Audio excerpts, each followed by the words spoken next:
नमस्कार। आप सभी का हार्दिक अभिनंदन। आइए पद्म पुराण के सृष्टि खंड के अगले अध्याय का पाठन आरंभ करते हैं। यज्ञ के लिए ब्राह्मण आदि वर्णों तथा अन्न की सृष्टि, मरीचि आदि प्रजापति, रुद्र तथा स्वयंभू मनु आदि की उत्पत्ति और उनकी संतान परंपरा का वर्णन। भीष्म जी ने कहा, ब्राह्मण, आपने अर्वाक स्त्रोत नामक सर्ग का जो मानव सर्ग के नाम से भी प्रसिद्ध है, संक्षेप से वर्णन किया। अब उसी को विस्तार के साथ कहिए। ब्रह्मा जी ने मनुष्यों की सृष्टि किस प्रकार की?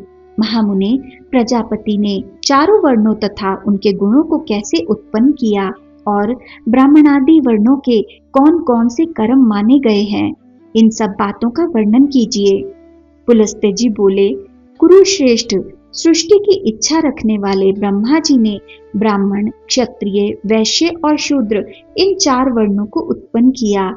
इनमें ब्राह्मण मुख से, क्षत्रिय वक्ष स्थल से, वैश्य जांघों से और शूद्र ब्रह्मा जी के पैरों से उत्पन्न हुए।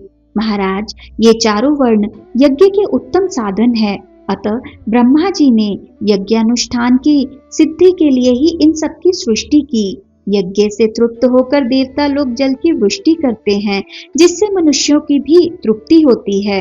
अतः धर्ममय यज्ञ सदा ही कल्याण का हेतु है। जो लोग सदा अपने वर्णोचित कर्म में लगे रहते हैं, जिन्होंने धर्म विरुद्ध आचरणों का परित्याग कर दिया है तथा जो सन्मार्ग पर चलने वाले हैं, वे श्रेष्ठ मनुष्य ही यज्ञ का यथावत अनुष्ठान करते हैं। राजन, यज्ञ के द्वारा मनुष्य इस मानव देह के त्याग के पश्चात स्वर्ग और अपवर्ग भी प्राप्त कर सकते हैं तथा और भी जिस जिस स्थान को पाने की उन्हें इच्छा हो, उसी उसी में वे जा सकते हैं। नृपश्रेष्ठ, ब्रह्मा जी के द्वारा चातुर्वर्ण्य व्यवस्था के अनुसार रची हुई प्रजा उत्तम श्रद्धा के साथ श्रेष्ठ आचार का पालन करने लगी। वह इच्छानुसार जहाँ चाहती रहती थी, उसे किसी प्रकार की बाधा नहीं सताती थी। समस्त प्रजा का अंतकरण शुद्ध था। वह स्वभाव से ही परम पवित्र थी। धर्मानुष्ठान के कारण उसकी पवित्रता और भी बढ़ गई थी। प्रजाओं के पवित्र अंतःकरण में भगवान श्री हरि का निवास होने के कारण सबको शुद्ध ज्ञान प्राप्त होता था, जिससे सब लोग श्री हरि के परब्रह्म नामक परम पद का साक्षात्कार कर लेते थे। तदनंतर प्रजा जीविका के साधन उद्योग धंधे और खेती आदि का काम करने लगी। राजन, धान, जौ, गेहूं, छोटे धान्य, तिल, कंगनी, ज्वार, कोदो, चेना, उड़द, मूंग, मसूर, मटर, कुल्थी, अरहर, चना और सन, ये 17 ग्रामीण अन्नों की जातियां हैं। ग्रामीण और जंगली दोनों प्रकार के मिलाकर 14 अन्न यज्ञ के उपयोग में आने वाले माने गए हैं। उनके नाम ये हैं: धान, जौ, उड़द, गेहूं, महीन धान्य, तिल, 7वीं कंगनी और 8वीं कुल्थी, ये ग्रामीण अन्न हैं तथा सावा, तिन्नी का चावल, जरतिल, वनतिल, गेवुध, वेणुयव और मक्का, ये 6 जंगली अन्न हैं। ये 14 अन्न यज्ञानुष्ठान की सामग्री है तथा यज्ञ ही इनकी उत्पत्ति का प्रधान हेतु है। यज्ञ के साथ ये अन्न प्रजा की उत्पत्ति और वृद्धि के परम कारण है। इसलिए इहलोक और परलोक के ज्ञाता विद्वान पुरुष इन्हीं के द्वारा यज्ञों का अनुष्ठान करते रहते हैं। नृपश्रेष्ठ, प्रतिदिन किया जाने वाला यज्ञानुष्ठान मनुष्यों का परम उपकारक तथा उन्हें शांति प्रदान करने वाला होता है। कृषि आदि जीविका के साधनों के सिद्ध हो जाने पर प्रजापति ने प्रजा के स्थान और गुणों के अनुसार उनमें धर्म मर्यादा की स्थापना की। फिर वर्ण और आश्रमों के पृथक पृथक धर्म निश्चित किए तथा स्वधर्म का भली भांति पालन करने वाले सभी वर्णों के लिए पुण्यमय लोकों की रचना की। योगियों को अमृत स्वरूप ब्रह्मधाम की प्राप्ति होती है, जो परम पद माना गया है। जो योगी सदा एकांत में रहकर यत्न पूर्वक ध्यान में लगे रहते हैं, उन्हें वह उत्कृष्ट पद प्राप्त होता है, जिसका ज्ञानी जन ही साक्षात्कार कर पाते हैं। तामिस्त्र, अंधतामिस्त्र, महारौरव, रौरव, घोर असीपत्र वन, कालसूत्र और अविचिमान आदि जो नरक हैं, वे वेदों की निंदा, यज्ञों का उच्छेद तथा अपने धर्म का परित्याग करने वाले पुरुषों के स्थान बताए गए हैं। ब्रह्मा जी ने पहले मन से संकल्प से ही चराचर प्राणियों की सृष्टि की, किंतु जब इस प्रकार उनकी सारी प्रजा पुत्र पौत्र आदि के क्रम से अधिक ना बढ़ सकी, तब उन्होंने अपने ही सुदृश्य अन्य मानस पुत्रों को उत्पन्न किया। उनके नाम हैं भृगु, पुलह, क्रतु, अंगिरा, मरीचि, दक्ष, अत्रि और वशिष्ठ। पुराण में ये 9 ब्रह्मा निश्चित किए गए हैं। संभवतः पुलस्त्य जी को मिलाकर ही 9 ब्रह्मा माने गए हैं। इन भृगु आदि के भी पहले जिन सनंदन आदि पुत्रों को ब्रह्मा जी ने जन्म दिया था, उनके मन में पुत्र उत्पन्न करने की इच्छा नहीं हुई, इसलिए वे सृष्टि रचना के कार्य में नहीं फंसे। उन सबको स्वभावतः विज्ञान की प्राप्ति हो गई। वे मातृस्य आदि दोषों से रहित और वीतराग थे।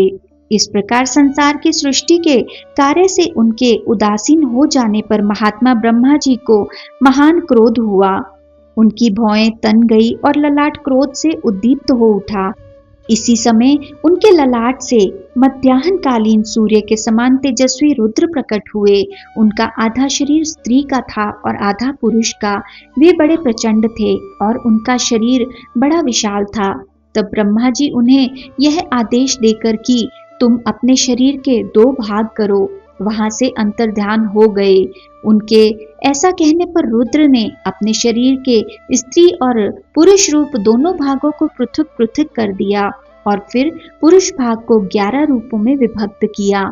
इस प्रकार स्त्री भाग को भी अनेकों रूपों में प्रकट किया। स्त्री और पुरुष दोनों भागों के वे भिन्न भिन्न रूप सौम्य, क्रूर, शांत, श्याम और गौर आदि नाना प्रकार के थे। तत्पश्चात ब्रह्मा जी ने अपने से उत्पन्न अपने ही स्वरूप भूत स्वयंभू को प्रजा पालन के लिए प्रथम मनु बनाया। स्वयंभू मनु ने शतरूपा नाम की स्त्री को, जो तपस्या के कारण पाप रहित थी, अपनी पत्नी के रूप में स्वीकार किया। देवी शतरूपा ने स्वयंभू मनु से 2 पुत्र और 2 कन्याओं को जन्म दिया। पुत्रों के नाम थे प्रियव्रत और उत्तानपाद तथा कन्याएं प्रसूति और आकुति के नाम से प्रसिद्ध हुई। मनु ने प्रसूति का विवाह दक्ष के साथ और आकुति का रुचि प्रजापति के साथ कर दिया। दक्ष ने प्रसूति के गर्भ से 24 कन्याएं उत्पन्न की। उनके नाम हैं श्रद्धा, लक्ष्मी, धृति, पुष्टि, तुष्टि, मेधा, क्रिया, बुद्धि, लज्जा, वपु, शांति, सिद्धि और 13वीं कीर्ति। इन दक्ष कन्याओं को भगवान धर्म ने अपनी पत्नियों के रूप में ग्रहण किया। इनसे छोटी 11 कन्याएं और थी, जो ख्याति, सती, संभूति, स्मृति, प्रीति, क्षमा, सन्नति, अनसुईया, ऊर्जा, स्वाहा और स्वधा नाम से प्रसिद्ध हुई। नृपश्रेष्ठ इन ख्याति आदि कन्याओं को क्रमशः भृगु, शिव, मरीचि, अंगिरा और मैंने पुलस्त्य तथा पुलह, क्रतु, अत्रि, वशिष्ठ, अग्नि तथा पितरों ने ग्रहण किया। श्रद्धा ने काम को, लक्ष्मी ने दर्प को, धृति ने नियम को, तुष्टि ने संतोष को और पुष्टि ने लोभ को जन्म दिया। मेधा ने श्रुत को, क्रिया ने दंड, नय और विनय को, बुद्धि ने बोध को, लज्जा ने विनय को, वपु ने अपने पुत्र व्यवसाय को, शांति ने क्षेम को, सिद्धि ने सुख को और कीर्ति ने यश को उत्पन्न किया। यही धर्म के पुत्र हैं। काम से उसकी पत्नी नंदी ने हर्ष नामक पुत्र को जन्म दिया। यह धर्म का पौत्र था। भृगु की पत्नी ख्याति ने लक्ष्मी को जन्म दिया, जो देवादिदेव भगवान नारायण की पत्नी है। भगवान रुद्र ने दक्ष सुता सती को पत्नी रूप में ग्रहण किया, जिन्होंने अपने पिता पर खींचकर शरीर त्याग दिया। अधर्म की स्त्री का नाम हिंसा है। उससे अनृत नामक पुत्र और निकृति नाम वाली कन्या की उत्पत्ति हुई। फिर उन दोनों ने भय और नरक नामक पुत्र को, माया तथा वेदना नाम की कन्याओं को उत्पन्न किया। माया भय की और वेदना नरक की पत्नी हुई। उनमें से माया ने समस्त प्राणियों का संहार करने वाले मृत्यु नामक पुत्र को जन्म दिया और वेदना से नरक के अंश से दुख की उत्पत्ति हुई। फिर मृत्यु से व्याधि, जरा, शोक, तृष्णा और क्रोध का जन्म हुआ। ये सभी अधर्म स्वरूप और दुखोत्तर नाम से प्रसिद्ध हैं। इनके न कोई स्त्री है न पुत्र, ये सब के सब नैष्टिक ब्रह्मचारी हैं। राजकुमार भीष्म ये ब्रह्मा जी के रौद्र रूप हैं और ये ही संसार के नित्य प्रलय में कारण होते हैं।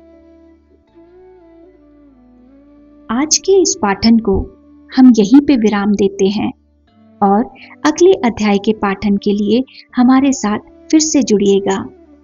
आइए साथ मिलकर श्री विष्णु जी के इस मंत्र से आज के पाठन का समापन करते हैं।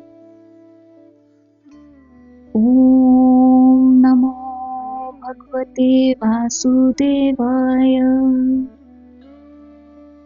ओम नमो भगवते वासुदेवाय। ओम नमो भगवते वासुदेवाय। ओम नमो भगवते वासुदेवाय। ओम नमो भगवते वासुदेवाय। ओम नमो भगवते वासुदेवाय। ओम नमो भगवते वासुदेवाय। धन्यवाद।